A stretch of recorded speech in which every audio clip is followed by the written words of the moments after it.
those sorts of things. Down below, we have a grid. This is called the rule of thirds. Has anyone heard of the rule of thirds before? Okay, let's take a look. So, the rule of thirds is a composition principle. And the grid allows us to use the rule of thirds more effectively. So if you turn the grid on, you'll see these lines appear on your camera. These lines help us more interestingly frame our photo. A lot of beginner photographers put their subject right in the middle of the shot, kind of like this shot here. And that's okay, but when we look at the world, everything we see is always in the middle of our vision. So if you put all of your subjects right in the middle of the shot, it's not the most interesting composition. But if we use the rule of thirds, we can do things like put our subject on one of these intersection points. Or, like we see on the image on the right, we can use it to balance our photo by putting things like the sky in the top 1/3 and the landscape in the bottom 2/3. This helps you take more interesting and compelling looking photos where your subject's not always right in the middle of the frame. However, it can also help when your subject is in the middle of the shot, because these grid lines allow us to really get perfect symmetry in our photo, to make sure there's an equal amount of space to the left and the right of your subject. So, rule of thirds doesn't really change the photo itself. It's just a reminder to try out some new and different things with your photography. Let's take a look at some of the other features on iPhone, including the lenses. So on iPhone, we have 3 types of lenses.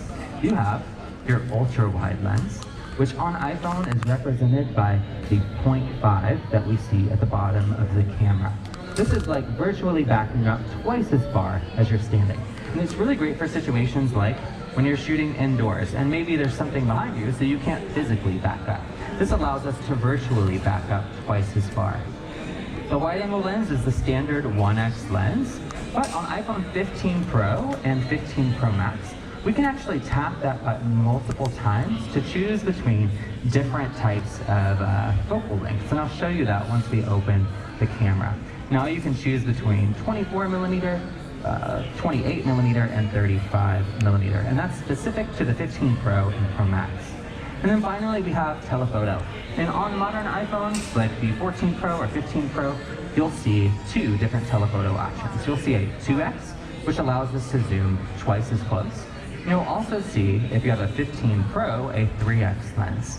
If you have a 15 Pro Max, you'll even see a brand new 5x option, which allows us to zoom in 5 times closer without losing any quality on our image. And that's because on the back of our devices, we have 3 separate camera modules that allow us to capture at full quality. So let's take a look at some of those lenses. I'm going to open up the camera app, but before I do, let's look at some of the different ways we can access the camera, because on iPhone there are several ways to quickly get to the camera app. The fastest is from our lock screen. So from here, I can, of course, tap the camera button at the bottom right, or I can simply swipe to the left, which will take me straight to the camera, which is really the fastest way if your phone is locked to get to the camera. However, if your phone is not locked, maybe you're using it for an application, you need to open up the camera, we can open Control Center from the top right and have quick access to the camera app. Now, I can tap that icon, or if I tap and hold, it's going to give me additional options. Things like going straight into the selfie camera, or straight to portrait mode, which we'll talk about in just a moment. And then lastly, of course, we can use the camera icon itself. So I could find the camera, same thing. I could hold my finger down on this icon to get shortcuts, to go to specific sections of the camera. Let's go ahead and open it up. So, when I open the camera, you'll probably see yourself on camera here, we'll see lots of options on screen, including the lenses that we see at the bottom of the frame. So, if I wanted to zoom in, for instance, I could tap this 2 to zoom in closer. Or I could tap the 5 to get even closer with my iPhone. This 0.5 lets me scale out super far, so I can capture everybody in my shot here. But if you didn't know, I can also slowly zoom by sliding my fingers. Oh yeah, what's up? I think they were just probably waving. So you can also slide your finger left and right across these numbers if you want to slowly zoom in. Super useful. We can also do things like change our exposure from here. So if we want to change exposure, most of you probably know that we can tap on the screen like the sky in the background to change that brightness and to change our focus, which is super useful. We can also tap and then swipe up and down to manually change that exposure. But you might not know that we can actually lock our focus and lock the exposure. So let's say I want to lock my focus on the trees in the background here. I'm going to tap and hold for about 2 seconds. You'll see that box flash twice. And now at the top of my screen, it says auto exposure, auto focus lock. This means even if I put my hand in front of the camera, it won't focus on my hand because I've locked my focus in the background here. This is really great for capturing video because if you've ever tried to capture video and someone walks in front of the camera, sometimes the focus might change. And this prevents that focus from changing. This also means if I change my exposure, even if I put my hand in front of the camera, the brightness will also not change. It's going to stay locked on whatever I set that exposure to. This is also really useful if you're maybe doing a photo shoot and the lighting is the same throughout your environment. You can keep those settings locked without having to set them each time it resets automatically. Now, to unlock my exposure and focus, I just have to tap on the screen. And that will unlock that focus and unlock the exposure, resetting it back to normal. At the top of my display, we'll see some options as well, including that Heat Max option at the top right, which allows me to change between those other formats we looked at, the RAW, the Pro RAW Max, and the Heat Max. Again, remember, when you see the word Max, if you have a 14 Pro or 15 Pro, this simply means you're choosing the 48 megapixel option for your photos, which is going to be a much larger photo. To the right, we have the live photos icon. Has anyone captured a live photo before? Probably have. They've been around for a long time, since the iPhone 6S. So if you've had an iPhone since the iPhone 6S, you have very likely captured a live photo with those circles we see at the top right. Live photos capture 3 seconds of video with your photo. And actually, when you have your camera open, your iPhone is constantly recording video and deleting video while you have it open. That way, when you tap on that button to take a photo, it's going to take 1.5 seconds of video before you tap the button and after you tap the button and attach it to that photo. That way, we can easily go back and watch that live photo after we have captured it. Here's an example of a live photo. It's really great for seeing the moment a photo was captured. It gives you more context about what was happening. And we can even hear what's happening in a photo because live photos capture audio as well. And what's great is, because of the great compression on iPhone, they don't take up much more space than a standard photo would take. All right, let's talk about some of the options for things like lighting. When we talk about photography, there's lots of types of lighting, and these are only a few examples of different types of lighting. But we've of course got bright light. Bright light is generally the best for quality in a photo. It's going to give us very sharp, very detailed photos with vibrant colors. There's also things like light and shadows. If you go to our roof terrace after our session, we have a very similar roof to this. So you'll see these really cool striped shadows up on our roof terrace. These can give you a more artistic and interesting looking photo than just even lighting across your shot. Golden hour is of course that time in the afternoon when the sun is setting and the atmosphere is filtering out more of the blue light. That gives us this really warm glow in our photos. Lots of photographers love shooting in golden hour. In the morning we call this blue hour because morning light is more blue traditionally. And then we have low light. And on iPhone, especially since iPhone XS, it's really easy to capture low light photos because we have night mode. Has anyone used night mode on their iPhone before? If you have, you'll know that it only appears when conditions are dark. So right now, you wouldn't see night mode as an option, but as soon as it's dark outside, you'll see night mode appear at the top of your camera. And it allows us to do things like change how long our shutter is open. So if it's very, very dark, we could choose for the camera to stay open for 10 seconds, 30 seconds. If it's only slightly dark, maybe it only stays open for 1 to 5 seconds. And what this means is you have to stand kind of still for your night mode to work. But I'll show you what the icon looks like when it appears. If you look at the top of my screen, if I were to cover my camera, you'll see that new icon appear at the top left. It looks like a half moon. That's night mode. and that comes on automatically anytime it's dark enough for night mode to appear. Now let's talk about some of the options that are hidden on our iPhone's camera. So if we look at the very middle of the top of my screen, we'll see a small arrow. I can tap that arrow to present myself with additional options along the bottom of my display. Starting with the flash. Now the flash also exists at the top left of the screen, but that button on the top left has two options, off or automatic. Automatic is going to automatically choose when I need flash.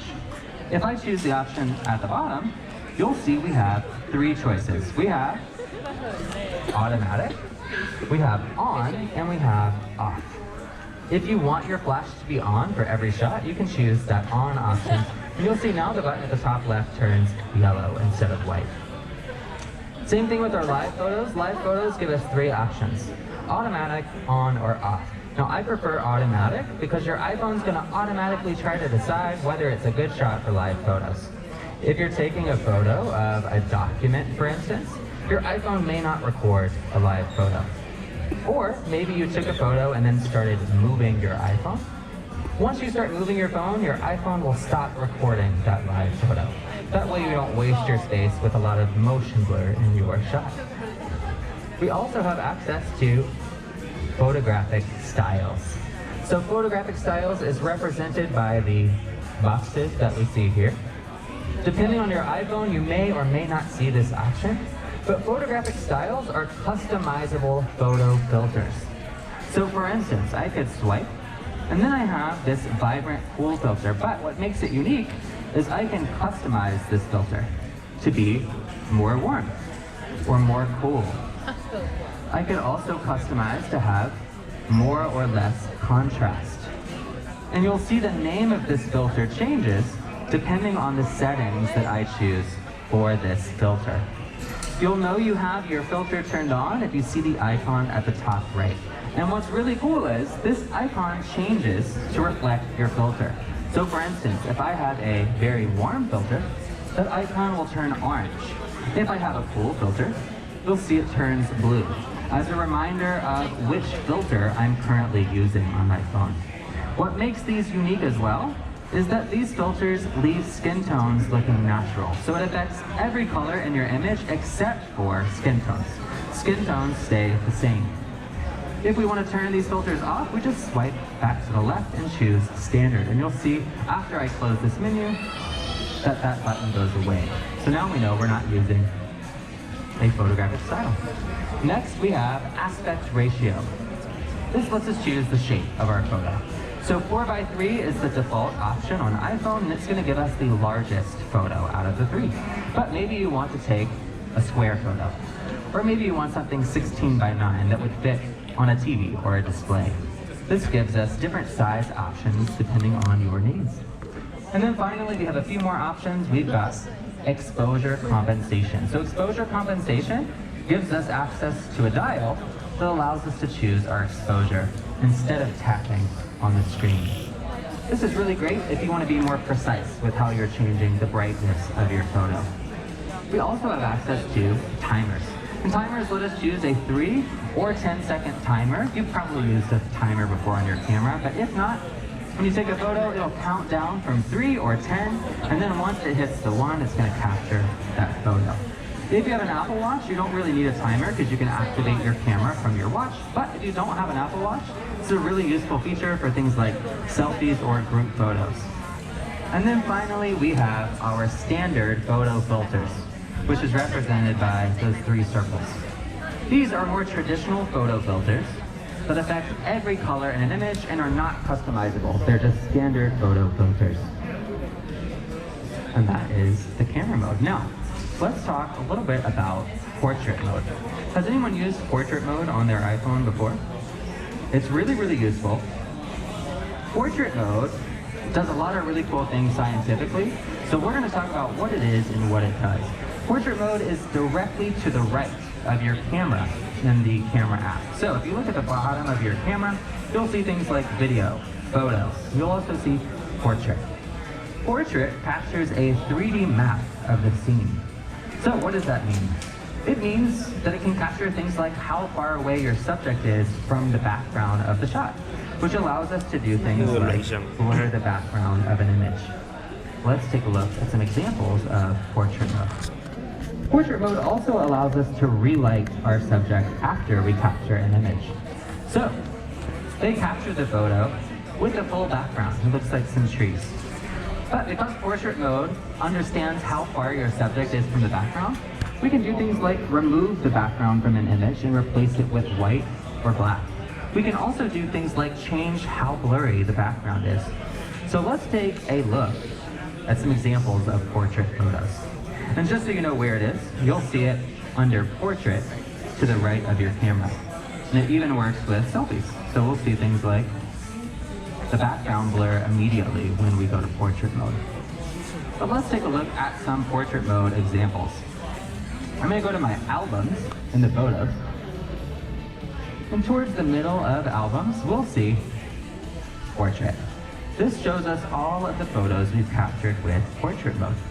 Now what's really great is with iOS 17, even if you don't have portrait mode selected, if you have a newer iPhone like a 14 Pro or 15 Pro, and you're taking a photo of a person or a pet, portrait mode will automatically come on. You won't have to select it, as long as you're photographing a person or an animal.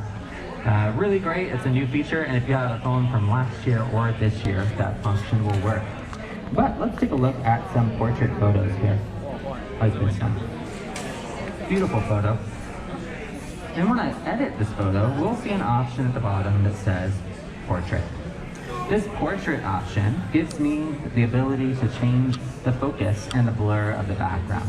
So for instance, right now, we have that F icon at the very top selected, and we see a dial at the bottom.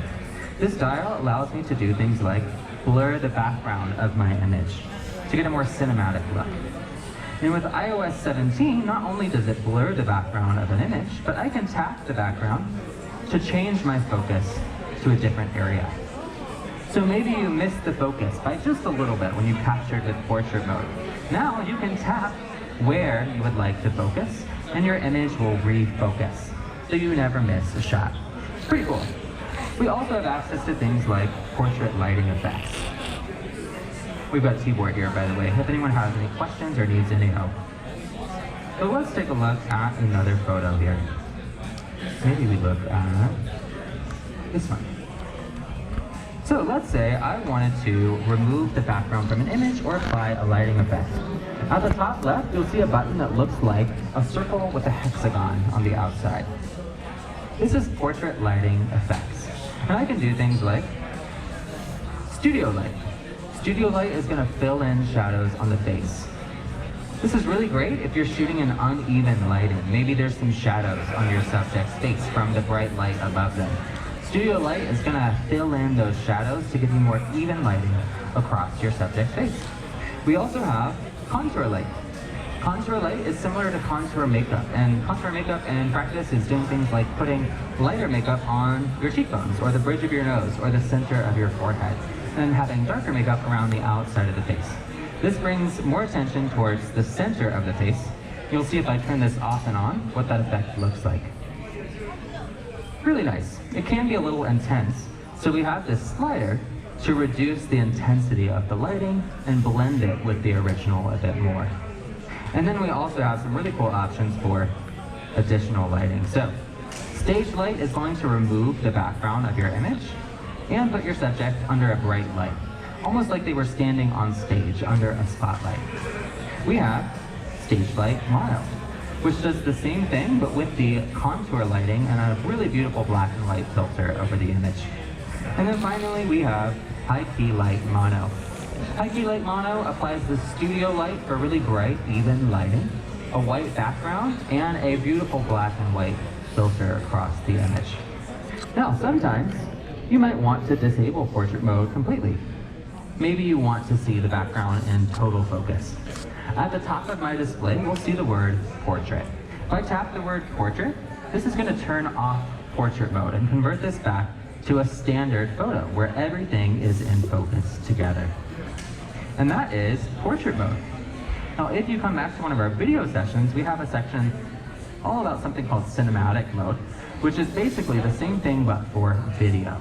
In cinematic mode, you'll see on the left side of your camera after video on certain iPhone models. All right, let's talk about editing our photos.